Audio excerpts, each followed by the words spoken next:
Okay, do you ever feel like no matter what, you just can't get ahead? Like you are working so hard and there's this like ideal up there. And it seems like everyone in the world is killing it except you. And so you always feel this like churning, this pressure to be more and do more and totally get it. That's why I have a special friend with me today who's going to help us with this. How do we manage this? And what is enough anyway? So, Dr. Mikala Albertson, amazing woman, family practice doctor turned stay-at-home mom, and she learned to overcome that voice that's like you got to achieve perfect, and did that in a way that's I think you're gonna really enjoy this. So if you have that like perfect ideal that you're always feeling like you got to go through, jump over the next hurdle, lean in, listen in. This is for you.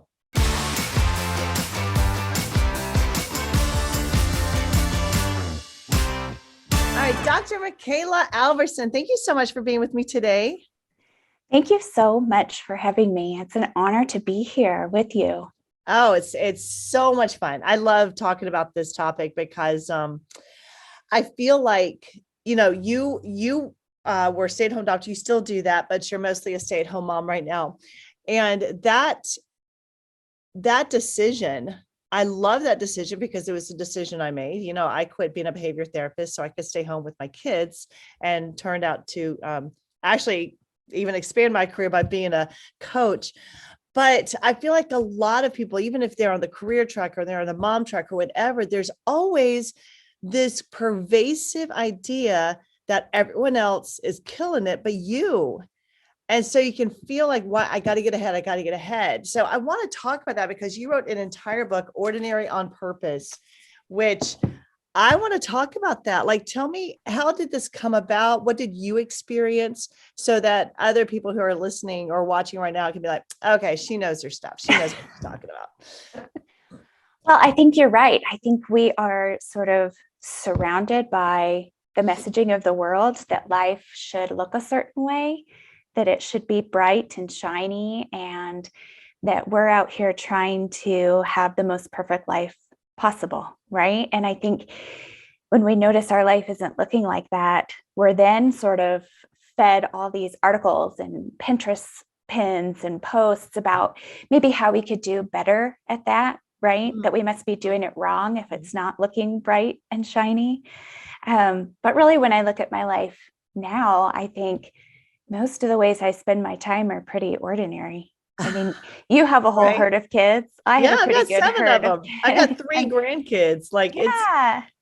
it's funny the things that we do. Like I'm sitting there, just wiping off the kitchen counters, making my cup of coffee, loading up the dishwasher, going outside, pulling some weeds. Like so much of life, I think if we don't capture the beauty in the ordinary, we're always going to be striving for something that doesn't really even exist. We've got to enjoy now so we can get to whatever the next thing looks like.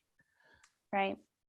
And we don't have to kill ourselves chasing that next thing. I think there's a lot of beauty in just kind of being where you are. I'm currently kind of in a transition period. I've got my youngest going to kindergarten. And I think that normal thing I do, which is, oh my gosh, what comes next? What should I be doing? What should I be planning for is right there. And I've had to really just kind of pull back and just be where I am today. And we'll see where it goes from there. Yeah. Yeah. And I think a lot of I know a lot of moms listen in to this, and a lot of people who are growing a career from home. And I think that transition period, I think we're kind of, I don't know, Mikala, I think we're constantly in a place of getting to create ourselves. And I think that if we don't understand the power we have to create ourselves every day, we're going to keep on striving to something that we're not really sure if we get there, if we're ever going to be happy anyway. We think like, as soon as I get here, I'm going to be happy. I was coaching someone the other day about that. She's like, I'm on this path and this is what I want to achieve. I said, but if you're going for that because it's going to complete you and you'll be happy once you get it, I guarantee you're not going to have the feeling you think, or if you have that feeling, it's just going to last like 10 minutes. Right. And then it's on to the next thing. You've got to be the person now and be full. And imagine how much faster we can accomplish that, how much easier we can accomplish that if we're already operating with our tank full. Yeah, I love that. I get caught up in that over and over again, actually. I think the most recent thing was with the book. I thought, oh gosh, that was my I couldn't wait to publish a book. And that was one of my big bucket list things. And it was lovely. I think it was so much fun. And so it was funny, maybe 2 months out, it was like, oh, well, now what? And so I've had to kind of remind myself, really, I'm just right where I'm supposed to be today. Right. And that's really the only thing you have a lot of control over. And so you do what needs to be done today and sort of have this faith and trust that whatever is supposed to come down the line next will come along if you're kind of focused on where you're at right now. That's really hard for me. It's a struggle I think I'll always have. Well, I love your vulnerability to say that's hard for you. Because I think when people say that's easy, I kind of wonder, it's like, is it? Or are you just saying that? Like, because, especially for very goal focused people, like I'm looking at my vision board right now, like I write down my goals every day. And so I think with people who are very goal focused, and I know a lot of my listeners and my viewers are, they have goals they want to achieve. They have echelons they want to reach. And so with that idea, we think there's going to be a certain feeling, and it's hard to bring ourselves centered, bring ourselves into the now. But if we're not operating fully now, we're not going to operate fully now there. Right. It's not going to happen.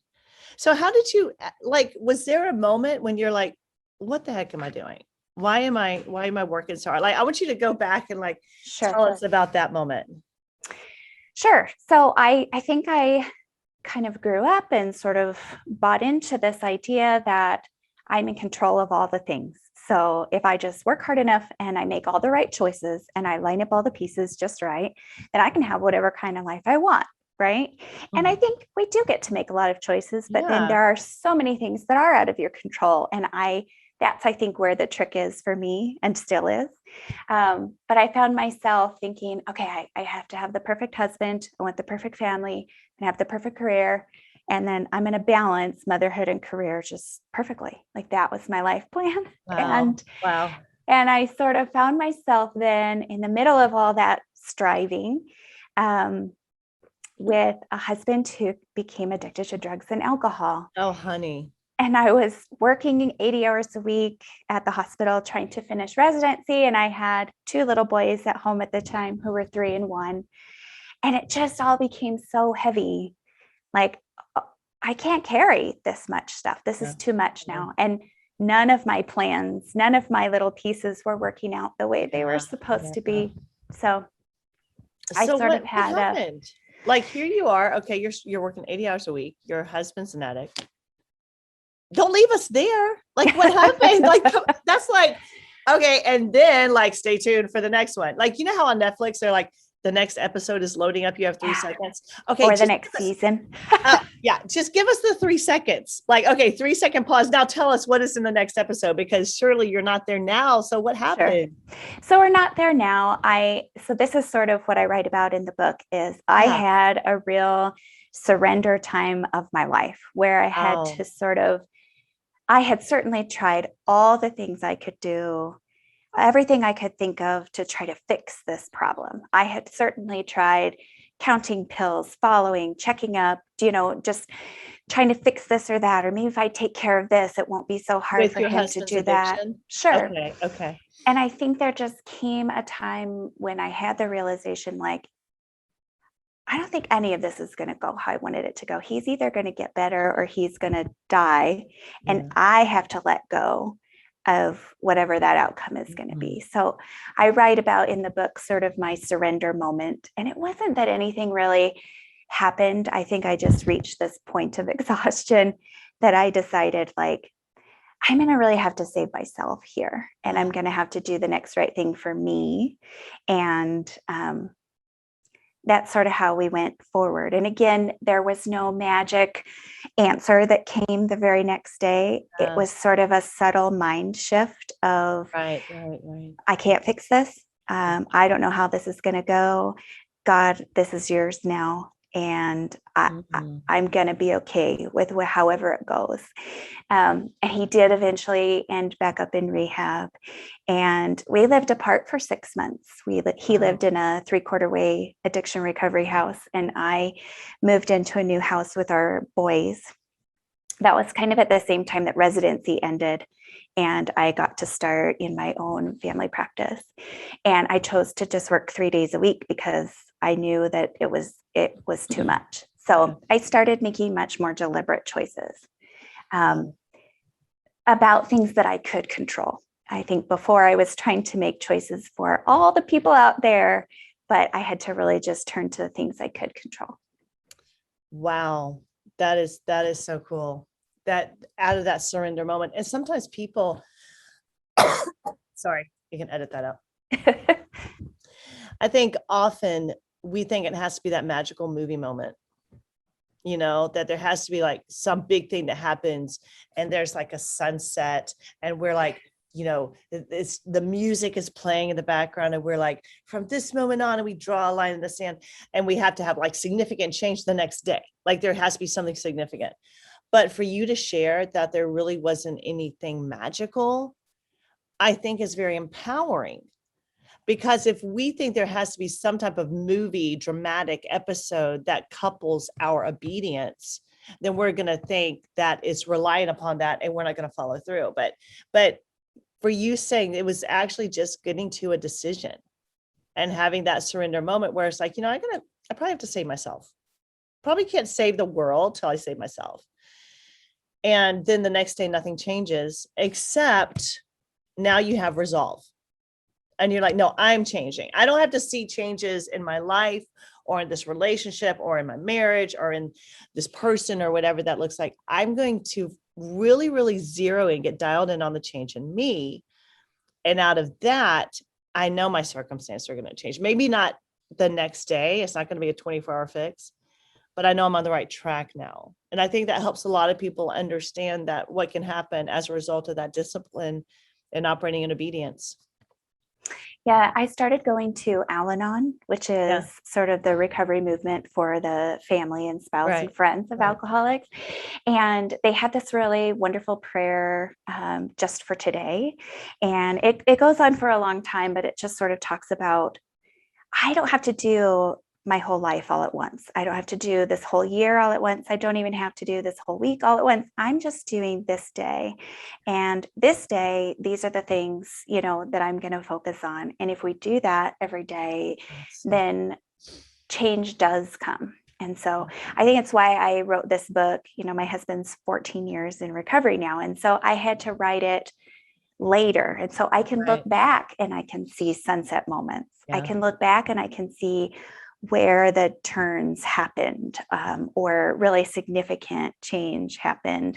But at the time, it felt really like a slow slog. Okay. All right. Yeah. Because it does. It does.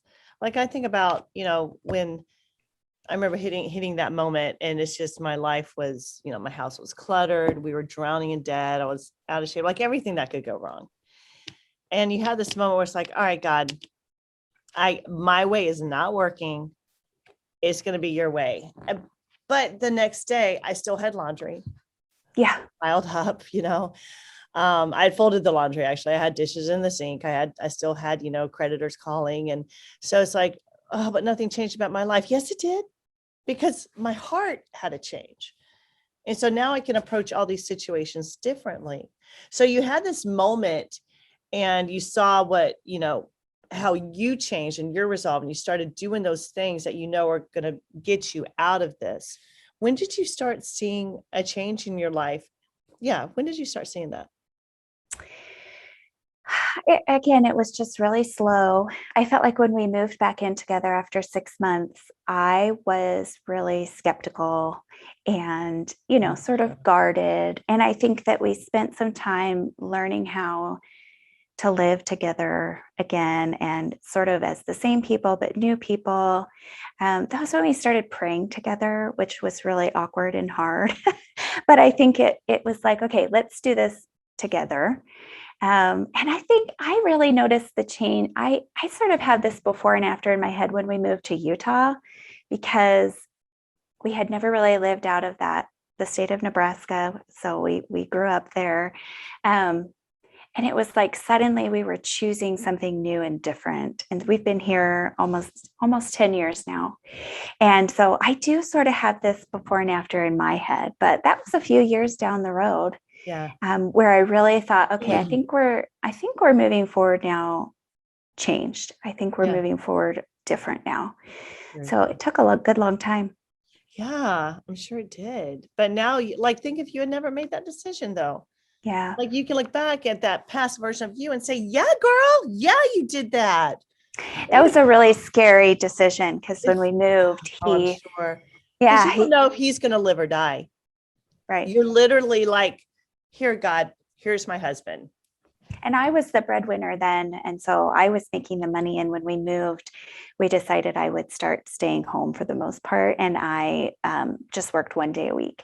And so I think that was also a really scary transition. Just how's that going to go? So, of course, I did play out all these scenarios. Maybe I should stay behind while you go to your fellowship, and I'll stay home with the kids and just keep working, and all these different ways that seemed safer.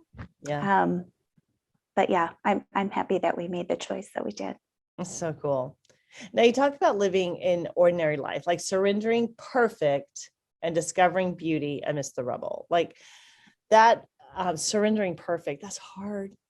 I'm just going to say it. That is hard for a lot of goal setters, for a lot of moms out there who have this idyllic version of their life. And I love that verse in the Bible that says, be perfect as I am perfect. But actually the tense of that verb there is be perfected. And so we're all in this process of being perfected. So I want to propose, maybe there's this, I love achievement. I love hitting those targets.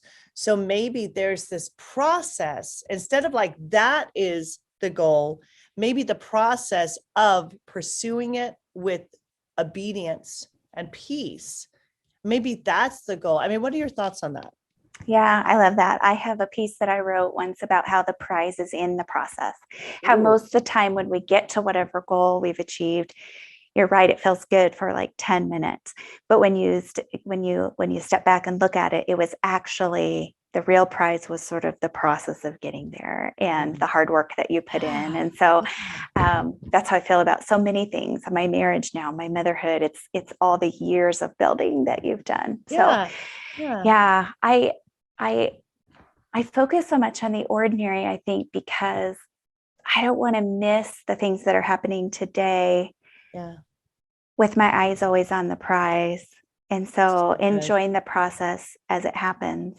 And I think when my life was sort of in rubble, what I really wanted was a regular day. I remember thinking, it was just always chaos. There was always some drama. There was always something I was worried about. And I remember thinking like, man, I wish I just had a regular life, just a drama-free, just an ordinary day. And so now when I'm in an ordinary day, I got to get up and go downstairs today and my kids are watching cartoons. I realized that I didn't start the dishwasher last night, it just all the normal stuff, the weeds, like you talked about, I've already been out watering. Yeah. What a gift that is. It really is. I think when people are sort of in the middle of devastation or real pain, those really painful moments. Yeah, they're like not worried about perfect. They're not really worried about those goals that they have. They're like, I just want regular right now. Yeah. And so that's a gift. That is a gift. It's such a gift. I remember one time, so when I pray and meditate in the morning, I do just a gratitude practice where I just am open up to whatever moments God wants to put in my mind that I've had in the past to just be grateful for. And sometimes my mind is going from moment to moment to moment in my past of just like stacking up all that gratitude. Yeah. And it's never been a moment where I got the big paycheck or I got the award. It's moments like walking through a parking garage and laughing really hard with my family and carrying floats to the beach. Or it's like, when my daughter and I are listening to this concert going on and we're dancing, or, when we're driving in the car and we're singing a stupid song, like those moments are what God drops into my mind. And the gratitude, just stacking one upon the other, is so huge. And that energy is so like vibrationally positive, and God just shows up in those moments. And the crazy thing is, we never are in those moments saying, wow, this is an achievement moment. Like never. Right. It's always like, this is life. This is us. Like, yes, I like blew like, soda all over the table because I laughed so hard and I got it in the pizza. Like those moments that we can go back on, moments of intimacy, moments of connectivity, moments of laughter, of joy, of gratitude. And we realize that is part of just an ordinary day. Yeah. And then those little moments strung together really lead to a pretty awesome life. Right. Yeah. It's I so started, beautiful. while my husband was in rehab, that is when I started a gratitude journal, and I would just write 3 things that I was grateful for every day. So I could write more, I would write more sometimes, but bare minimum, I would just write 3 things. And they were always really simple things, always really like the park today with my boys, or, just whatever. And I think it really retrained my brain and sort of my mindset to find small things to be grateful for. It's so good. It's so good. Like, I remember pouring a cup of coffee and it's just like, I'm so grateful for this cup of coffee. Yeah. It's just like those moments that seem to be so ordinary, but when you have this filter of really, really pronounced gratitude, there's no ordinary moments. Everything is extraordinary. Agreed. And I think that's what really the message you come across is what if that ordinary life that you're living on purpose is actually the extraordinary experience? I love that. I think that, the milestones are great, and the achieving goals is awesome, but really, like, most of my life just happens in ordinary moments. And so I just want to be present for all of it. Yeah. I think that when I'm hopefully old and gray one day, I think I'll look back and I'll think about those small things the most. Well, when I'm old and still dyed blonde hair, I will think about that too, Mikala. I will. So I want to ask you, so for that person who's listening and they're thinking, well, that's fine for you, but I am very much an achiever. I'm very much like the goal person. And they do have that churning. They go to bed with it. They wake up with it. What would you suggest to them? Well, if I'm honest, I think I am too. I am built like that. I totally understand it. I came on with my readers as the book was coming out and just had to say, you guys, like, I'm putting out this book called Ordinary on Purpose, and I want the book launch to go perfectly. And so I'm so freaking funny. Out over here. Gosh. So I think I'll always be wired that way. I think I'll always be a list maker. I think I'll always be someone who's like, what's kind of next on the horizon? I think that's okay. But I think just the awareness of maybe noticing the other things that are happening, maybe just small things like a gratitude journal, maybe just saying, oh yeah, like this cup of coffee is really great. So I get it. Like, I'm an achiever. I already am like, should I go back to school when the kids go to school, or what should I be doing? I get it. Me too. And I feel it makes me happy when I have like little achievements to tick down. I get it.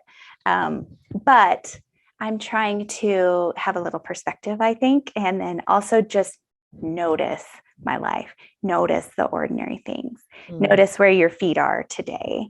So I think you can have a little bit of both. I think I'm a little better at letting go. Like, I have all these ideas, I have all these dreams. I'm going to work toward them. I sure will work toward them, but I'm not going to hold so tightly to the results and to that one day, that one outcome. So I think it's moving with your hands a little more open and free. I love it. I love it. Thank you so much, Mikala. Now, how can people get more of this? And again, Ordinary on Purpose, how can they find out more about you, about your book? Sure. I am on Facebook and Instagram at Ordinary on Purpose. I have my website is ordinaryonpurpose.com. And then the book is really available anywhere, any retailer you'd like. You can find it at Barnes & Noble or on Amazon. Baker Book House has it right now at 30% off. So it's like Sweet. $12.50 or something. So yes, Awesome. Awesome. Thank you so much, Mikala. Appreciate that. I'm so happy to be with you today. Thank you. This was fun. And just remember, guys, when in that rush of getting from cradle to crypt, you may want to enjoy your life in the process. So check it out. Maybe there's something extraordinary hidden in the ordinary that you could be missing out on. It's worth a look.